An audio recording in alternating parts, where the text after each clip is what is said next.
part where I see if I'm live. Hi Founder fans, Jason here, and today we are going to discuss this week's revolution, at least the articles I wrote in the past week. So welcome to Founder of the Day. People are starting to check in. Hope everyone's having a great day out there. Hopefully it's nice where you are. It finally became nice where I am.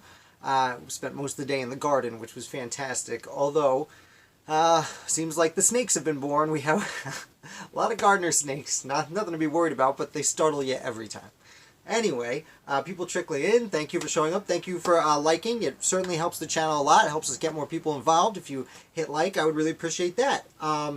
Just a reminder, as always, what we will be discussing are the last 7 articles published for founderoftheday.com, my website. The first 2, every weekend I publish old ones because I've written about 750 at this point, so I only write on Monday through Friday, or only publish new ones Monday through Friday, and hopefully you enjoy yourself. So let's get right on into it. The first founder that I published last week was a man whose name was Johnny... Nope. That's next. I'm skipping ahead. Oh, prelude. Thomas Paine, upholding the rule of law. So Thomas Paine. Oh man, I jumped in and my head isn't in it yet. Okay, let's try this again. We were talking about Robert Treat Paine. Robert Treat Paine was a signer of the Declaration of Independence. What's interesting, I was thinking about this today actually. If you ask your everyday American citizen who doesn't really care about history, hey, can you name... What colony can you name the most signers of the Declaration from? Most people would probably get Massachusetts. Most people would say John and Samuel Adams, which is 2 out of 5, which isn't bad. I mean, maybe Virginia might come close, but that's about it. But interestingly, we forget about the other 3 guys, and one of these people is Robert Treat Paine. What's really interesting about Robert Treat Paine is he was against John Adams during the trial of the soldiers who committed the Boston Massacre. Of course, John Adams really became a prominent patriot. After the Boston Massacre, they held a trial for the soldiers to prove to the world that they were not backwards country bumpkins in these colonies. These were civilized people. And John Adams fairly famously defended the soldiers who committed the Boston Massacre successfully. As for Robert Treat Paine, he was one of the gentlemen who prosecuted the Boston Massacre soldiers, and while some of them were lightly reprimanded, and I believe it was 2 of them got a burn on their hand to mark them as terrible people, you would suppose. Unfortunately for Robert Treat Paine, he failed in his attempt to get them prosecuted, but he did succeed in his attempt to prove to the world that we were not backwards, we were civilized people. And because of his role there and in the burgeoning revolution, Robert Treat Paine was elected to the First Continental Congress, where he signed the Articles of Association that announced the boycott against British goods. Furthermore, he would stick around and go to the Second Continental Congress, which I mentioned. He signed the Declaration of Independence, which is really great for him. I'm envious. Robert Treat Paine actually... I thought this was fascinating. Robert Treat Paine had a tendency to disagree with people. And at the Continental Congress, he disagreed with people so frequently that Benjamin Franklin gave him a nickname. Benjamin Franklin nicknamed Robert Treat Paine the Objection Maker, because he would simply object to almost everything they discussed. And you know what? When you have a revolution and you're criticizing your government, it is nice to have someone who's criticizing you. So I do really respect him for his decision to criticize absolutely everyone all the time. After he left the Second Continental Congress, Robert Treat Paine, and this is one of the reasons he's not so famous today, he would never have anything going on... Excuse me, that's something in my eye. Would never have anything going on a national scale. He would go back to Massachusetts, and again, before the United States Constitution, people thought their state was more important to them and their country than, the United States as a whole. So he would go back, and he was actually chosen as the first Attorney General in the history of the state of Massachusetts. And I find this fascinating because, well... his most famous trial, he was a prosecutor against the Boston Massacre, should have been an easy win since all of public sentiment was on his side, and he still lost.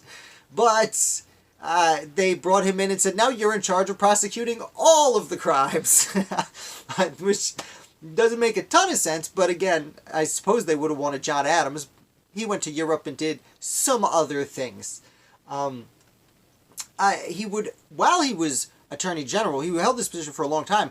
A decade later, when Shays' Rebellion broke out in Massachusetts, he was actually in charge of prosecuting Shays' rebels. Although most of those people were pardoned and things were settled down, but he didn't personally prosecute them, but he oversaw who was selected to do the prosecuting.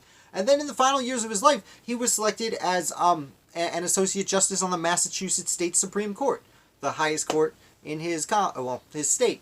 And that's a brief overview of Robert Treat Paine, who, again, that name's on the Declaration of Independence, and we love signers of the Declaration of Independence over here at Founder of the Day.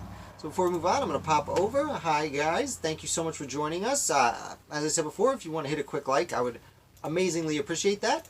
And we're going to get on to the second founder this week. And this is from last Sunday. And this is a man you might know as Johnny Appleseed.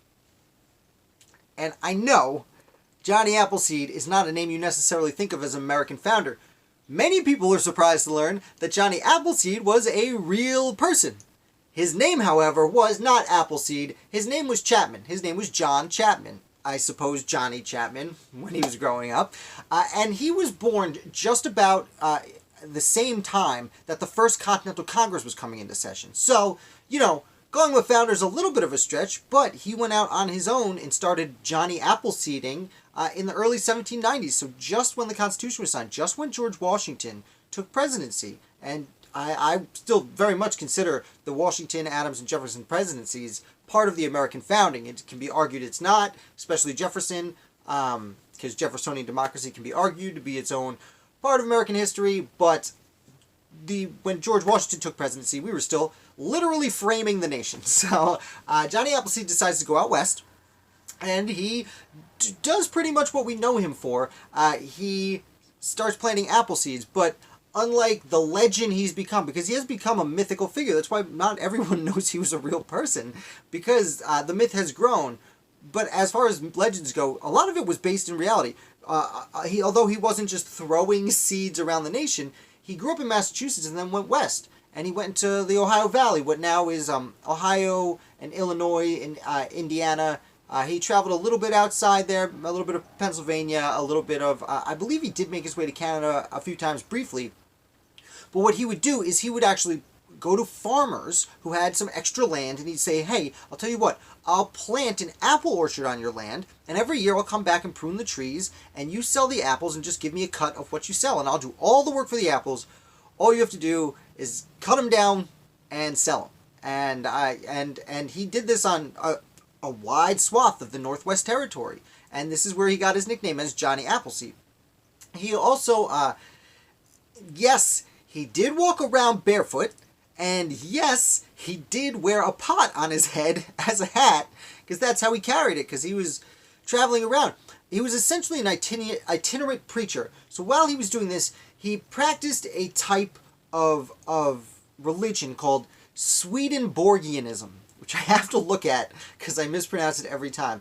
The Second Great Awakening was just happening, and there were a lot of new old religions being brought back into the forefront, and a lot of new religions coming around. This is a time, Mormonism was on its way, and several experimental communities were popping up around the young United States and even out west. And so Swedenborgianism was one of these. Essentially Swedenborgianism believed that Jesus Christ was not just the Son of God. He was God himself, had come back in the embodiment of his own Son, to my understanding. Now this is, of course, we're not going to go into a deep religious discussion here, but that is a broad oversimplification of what Swedenborgianism actually believed, but also called the New Church, I believe, yes, the New Church is what they also call themselves.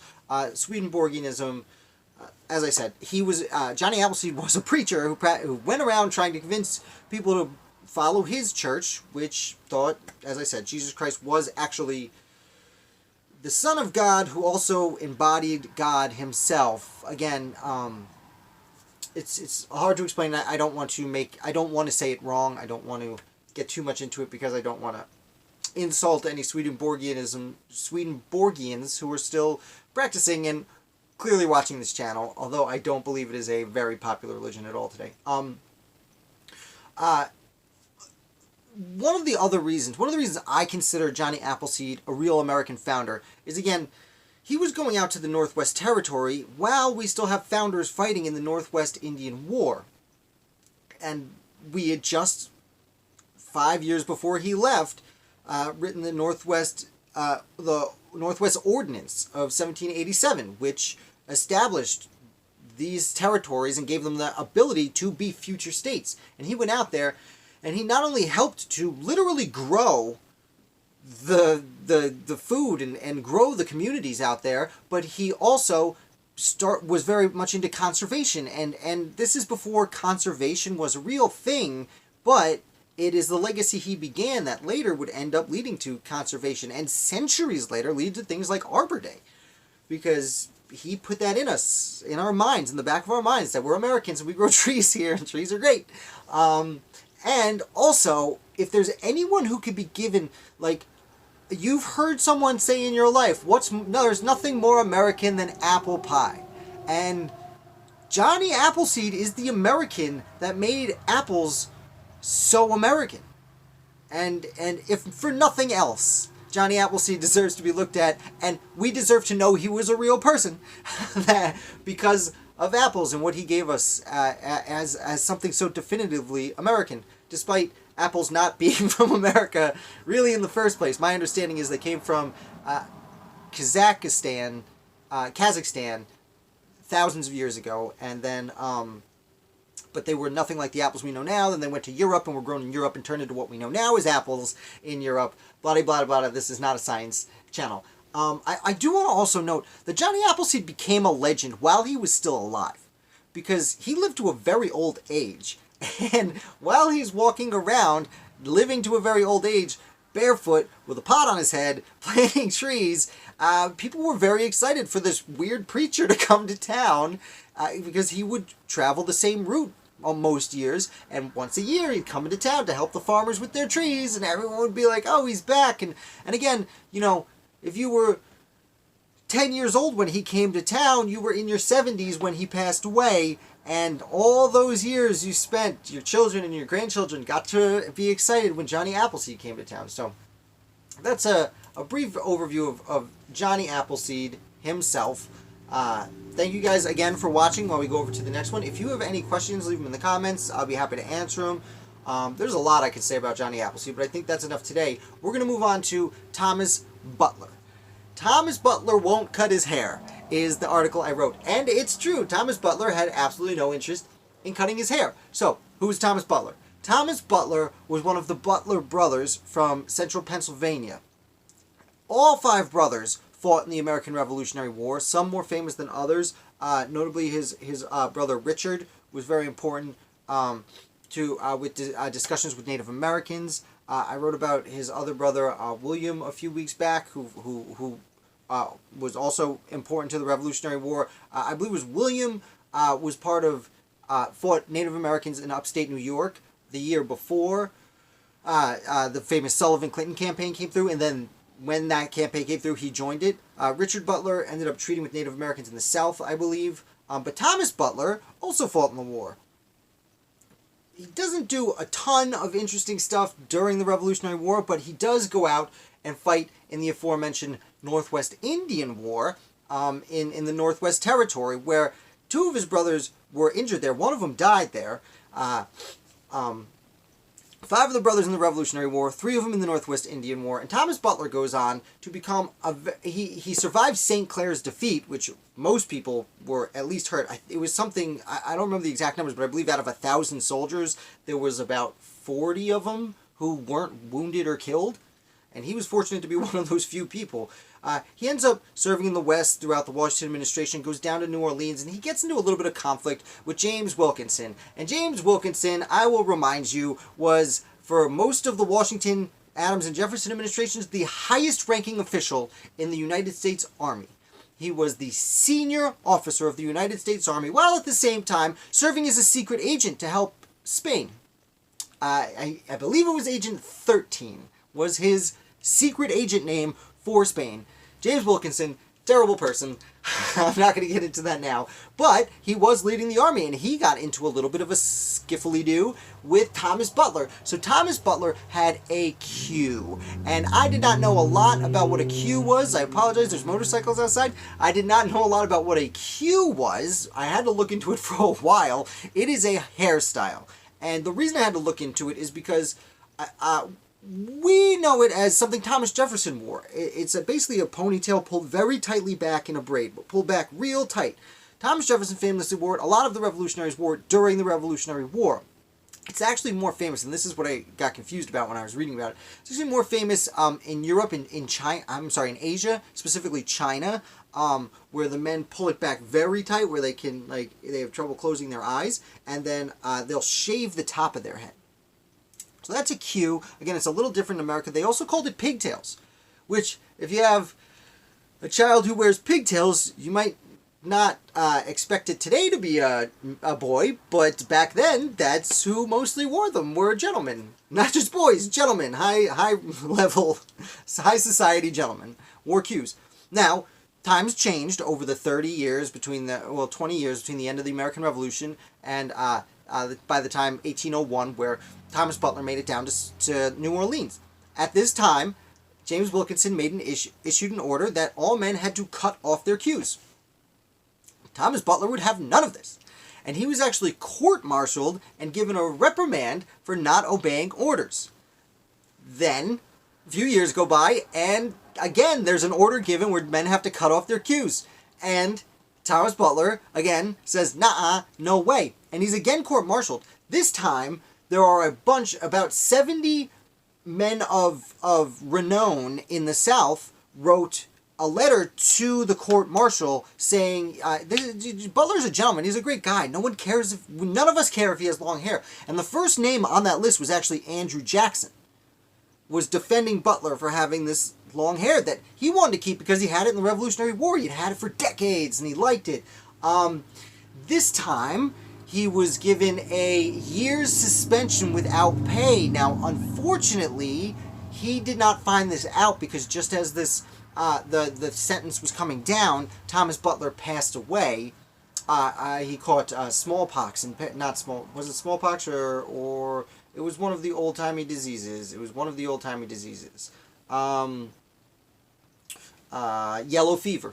Yellow fever. He caught yellow fever and passed away. So he didn't find out that he was told he was suspended for a year without pay, but he got the last laugh because in his will he wrote, "When you bury me, cut a hole in my casket and let my Q hang through the bottom of my casket," so that as he said, quote, "Let my Q hang through it, that the damned old rascal will see that even when dead, I refuse to obey his orders." Which is hilarious. It is just literally wrote it in his will. And again, when we know that James Wilkinson was actually a terrible person who was working for the Spanish, it makes that story all the more sweet. So, Thomas Butler, one of the Butler brothers. Let's check it out. If there's any questions, not yet. I'm here. If you guys have questions, please ask away. I do want to make a note. This is probably the first week in the 2+ years I've been writing these articles that throughout the week, I did not have one picture of a person I was writing about as my thumbnail, as the picture I put at the beginning of my articles. Not every founder had a picture painted or drawn of them.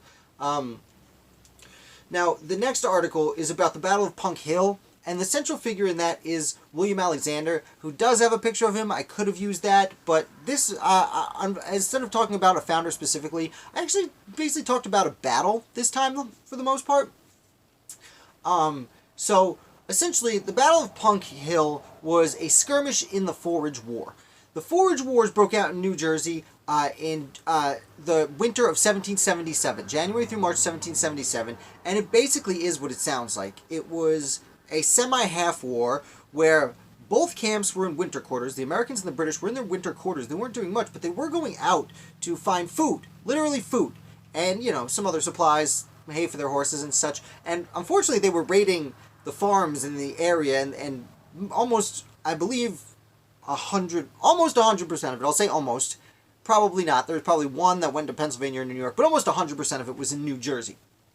And most of it was fought by militias in New Jersey who were helping themselves in the Continental Army, as well as defending the private property of people who were being raided by both sides of the war. Were raiding just anyone who had food.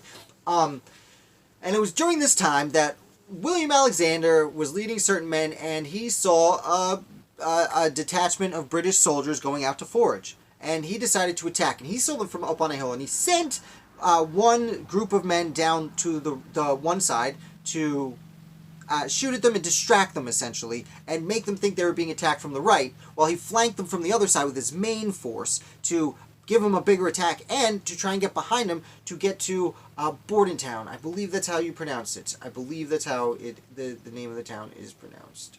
Bonhamtown. I'm sorry. Bonhamtown, New Jersey. Because it was understood there was a camp of British there, and it would be nice to take a British camp. Assuming, of course, it was a smaller camp, enough people to make it very important, but, not that important, although we'll get there. So, he sends down the one side and distracts people. He sends people down the other side, and a war breaks out. But it just so happens when he sent the bigger force down to the other side, some more redcoats showed up that they weren't expecting, and they started battling. And then some more patriots were sent in to help, and then some more redcoats just happened to show up. And it was really, no one expected their friends to be there. No one was prepared for what was happening at all, and it got really chaotic and disorderly, and the British ended up retreating, and it turned into a rout, and the Americans started following them, and followed them, shooting at them the whole way, and they get back to Bonhamtown, and the Patriots realize, okay, so we've gotten split up, following them, we're not organized, we don't necessarily have the supplies to attack the town, because now there's more people than we anticipated, so you know what, let's call it off, we'll it's not that the Americans retreated necessarily, but they left. They had the victory in this small skirmish, comparatively to other battles, and they said, okay, let's go back and regroup, and everything's fine. And that's it. That's the Battle of Punk Hill. Not really that exciting. Except, what they didn't know at the time, there weren't even that many casualties, but they took a few prisoners, and one of the prisoners told William Alexander that General Howe was at Bonhamtown. And had the Americans pressed forward, now there's nothing guaranteeing they would have taken the town, something guaranteeing that Howe wouldn't have ran in fear, although that doesn't seem to be the type of person he was.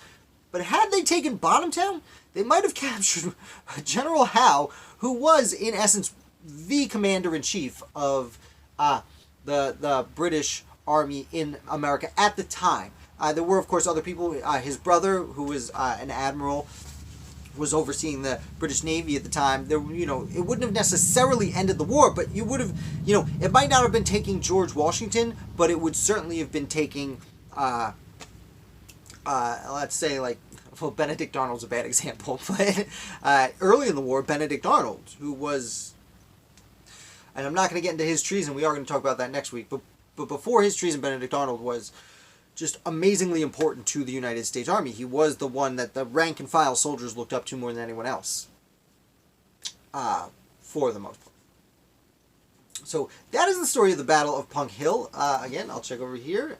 No questions. I'm going to take a quick sip of water. I don't know if you know this, but I've been talking a lot for the last 25 minutes.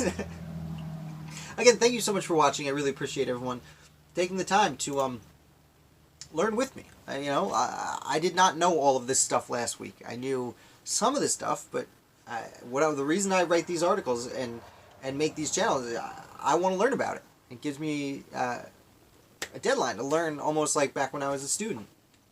And I'm happy to share the information. So, on, what was it, maybe Wednesday, I think, I discussed the American Revolution in India. Now, you heard me right. I am not saying Indians. I am saying India. Like the other side of the world, India. We need to keep in mind that when the American Revolution broke out, it was just in North America. But 15 years beforehand, there was the French and Indian War, and Winston Churchill once called the French and Indian War the First World War. Because we call it the French and Indian War here in the United States, but in the rest of the world, they call it the 7 Years' War. Because it wasn't just about the French and the Indians, it was a war between Britain and France. And Britain and France had colonies all over the world. The sun never set on the British Empire. Spain, to a degree, had been number one, but was fading fast, and France was trying to keep up with Britain. So they both had colonies all over the world. And there was a city called Pondicherry in India. It was a colony. It was, from my understanding, I don't know a ton about it, I'll be honest, but from my understanding, it seems to have been a city, a little bit bigger than a city, but the city itself was mostly the colony. And this colony had changed hands from France to Britain several occasions throughout the years. In fact, I actually did note that this is the third siege of Pondicherry out of 4 in the 1700s that took place. Now, when after the Americans won the Battle of Saratoga, I'm going to move back a little high in the camera. When the Americans won the Battle of Saratoga, that helped to convince the French to openly support the Americans. And because of this, Britain declared war on France, and France declared war on Britain. And they weren't fighting the American Revolution in France and Britain and Europe.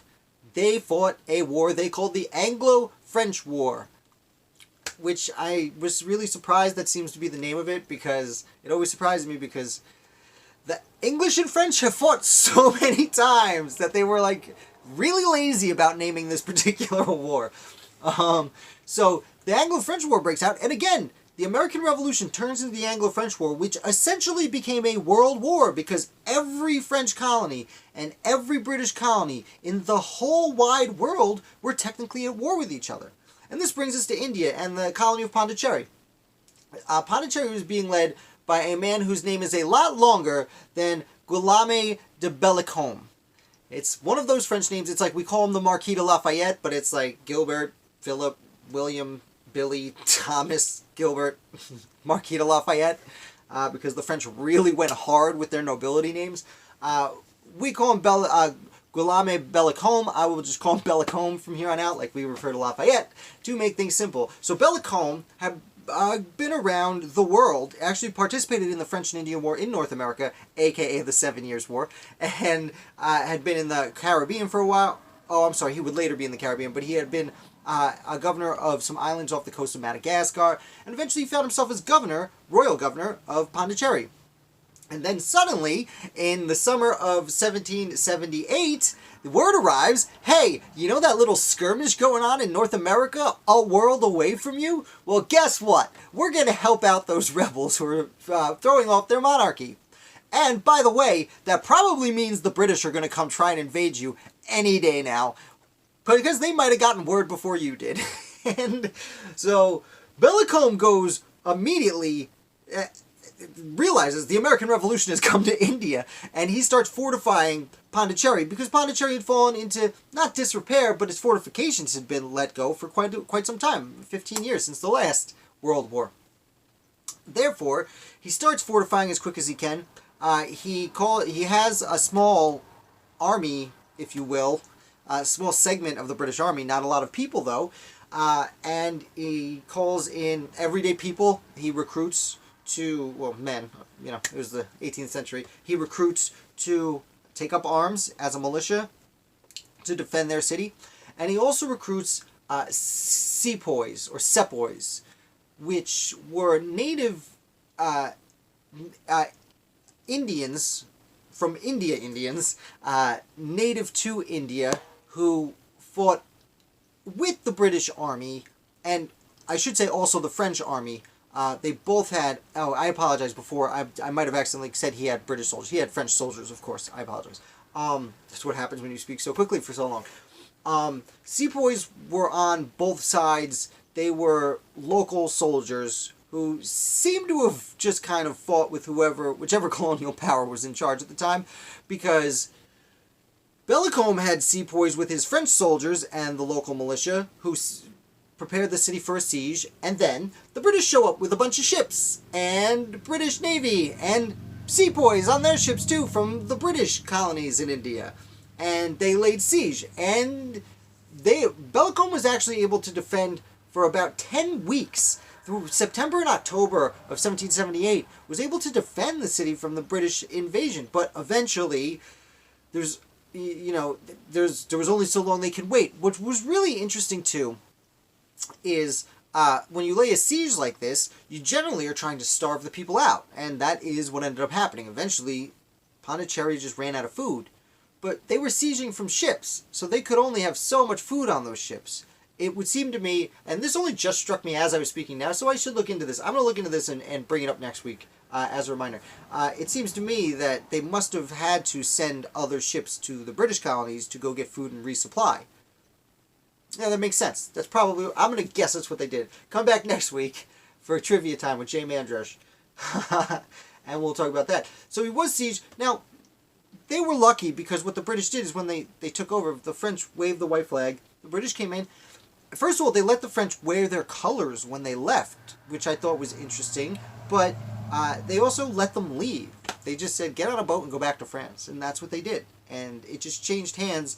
See, non-violently. It wasn't not non-violently. Like, you know, there was some firing going on. They were sieging a city. But once they got in, they just said, go home.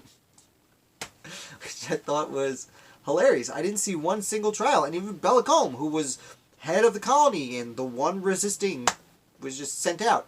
He would later go to Haiti. And it was some of the decisions he made in the 1780s that led to the Haitian Revolution. And not to get too off topic with it, but Haiti was a strange place where there was a lot of slavery, and the Haitian Revolution would be slaves uprising. But not all of the plantation owners were white. Some of the very wealthy plantation owners were also black people who owned black slaves, and would end up primarily being the ones revolted against. Not all of them, but primarily. And many of these, when Bellicombe ended up in Haiti, many of those wealthy black landowners, the black elite as they called them, wanted to get the equal rights as the white elite because they were really on the same place. They just had a little less rights, but they had the same level of power in the society. And Bellicombe became governor of Haiti during that time, although Saint-Domingue, as it was called at the time. But unfortunately, it was a lot of the decisions he made about that time that would later lead to the Haitian Revolution. Let's see. Any questions, concerns, comments? No? Okay. Okay. Guys, let me know. I'm here for you. We got one more founder, then we'll talk about this week's Federalist. So, Anthony Morris Jr. Now, Anthony Morris Jr. is not really an American founder. I tricked you. I stumbled onto Anthony Morris Jr. while I was researching another story, and I just got caught up in it and couldn't put it down, and I needed to tell you. Like I said, I make this channel, I write these articles because I'm learning, and I'm just sharing what I learn as I go, and I learned this, and I thought you guys might be interested. So Anthony Morris Jr., his father was an immigrant who started a brewery. And when he was a young man, Anthony Morris Jr. was apprenticed to another brewer. He actually wasn't apprentice. He was indentured to another brewer, which is strange to me right off the bat that his father, who owned a brewery, would send him to another brewery, both in Philadelphia, for 7 years to learn the trade. I guess he just didn't want to teach his kids. We seem to be seeing a lot of that lately, so I guess I get it. So Anthony learned to be a brewer, and he took over Morris Brewery, which became very successful in Philadelphia. And after today's story, his son would inherit it, and his son would actually build several things in Philadelphia that were successful. And his house is still around as a bed and breakfast, I believe. But as for Anthony Morris Jr., he became a prominent member of Philadelphia because people liked their booze. And he was a close friend of Benjamin Franklin's, and he took on leadership roles in several segments of society, notably the Society of Friends, what we know today as Quakers. He was perhaps the most important Quaker in Philadelphia during the mid-18th century. Now, he was elected mayor at one point in 1739, and then 10 years go by. And at the time, the way Philadelphia worked is you had an assembly, what they called aldermen. Instead of assemblymen, they were called aldermen. And these people would choose a mayor. There was a small group of people who were elected in various means, and they got to basically pick a mayor they wanted. And the time came in 1747 to pick a mayor. And they all wanted to pick Anthony Morris Jr. He had served about a decade before, and he was a very well-respected citizen. They knew he could do a good job. But he wasn't there that day, even though he was an alderman. He wasn't there that day that they picked mayor. So they decided to pick him anyway, and they sent someone to his house to tell him he had been picked as mayor of Philadelphia. Look at that. And the guy goes to his house and talks to his wife. And his wife says, no, he's not here. He left. He goes, oh, where'd he go? I don't know. Oh, okay. So the messenger goes back to the assembly and it says, hey, he kind of left. And they're like, why did he leave? He's like, I don't know. His wife just said he left. We don't know where he went. Apparently he went north somewhere. So, 2 more messengers were sent out. One went back to his house and gave his wife a note that says, if he comes home, can you give this to him? And his wife was kind of like, sure, yeah, I'll give it to him. Sure. Because she seems to have been in on the whole ruse. Another messenger is sent up north because rumor has it he went north. Goes up looking for him. Can't find him. 3 days go by and the assembly meets again and they say, I guess he doesn't want to be mayor, which was the case. He just didn't want to be mayor of Philadelphia, so he literally ran away from office. We usually see people running for office, and Anthony Morris Jr. quite literally ran from office. And what happened was they ended up giving it the position of mayor, just the person who had it was a 1-year term, and the person who had it the previous year they gave to him, whose name I believe I had here, William Atwood, who I did not take the time to learn anything about because I was learning about Anthony Morris Jr. And to add some backstory, it took me a while to learn about the brewery and things like that. That's Anthony Morris Jr., the guy who literally ran from being mayor of Philadelphia. I think that's hilarious. I don't know if you agree. Let's see. And then lastly, we'll discuss the Federalist paper. Oh, we're going a little quicker this week than usual weeks. Maybe we're just a little chatty. Maybe I don't have as much to say about these people. I don't know. It's a toss-up. So, Federalist 78. Federalist 78 was, as I discussed last week, first published in the Federalist Volume 2, as opposed to the papers, but it was eventually, in the following June, published in newspapers in New York City. Alexander Hamilton starts discussing the Supreme Court. And he discusses lifetime appointments. It seems to be the point of contention here. And he is justifying this in several ways. Most notably, Hamilton is essentially saying, you need to have justices, especially on the Supreme Court, you need to have justices given lifetime appointments so that they can remain unbiased. Because if they have to keep running for office, they have to keep proving that they're worthy, then first of all, they're going to make safe popular decisions when it comes to interpreting laws so that they can keep their position, as opposed to making constitutionally justified decisions, which is what we need them for. So we need, furthermore, to be a justice of any court, let alone the Supreme Court, you need a lifetime's worth of study. And we're just not going to find that many people who fit the qualifications. So, if you have a lifetime's worth of study, you should be given a lifetime appointment so you can dedicate your lifetime to interpreting laws. Now, the biggest argument against this doesn't seem to have been like, oh, there'll be lifetime appointments, blah, blah, blah. We don't want lifetime appointments in America. The biggest argument seems to have been Anti-Federalists were afraid that a lifetime appointment in the courts, especially the Supreme Court, would control the legislature. Congress and the Senate would be controlled because anything they put through to the Supreme Court could just say, no, that's not how it goes. Hamilton's main argument to this was, first of all, no, we're going to pick the best characters. Remember, you have to approve these people, United States Senate. You have to approve them. So we have to pick the right characters, and that should help nullify that problem. And additionally, if we are people, we lose our train of thought sometimes. The Supreme Court cannot control the legislature because the Supreme Court can't do anything.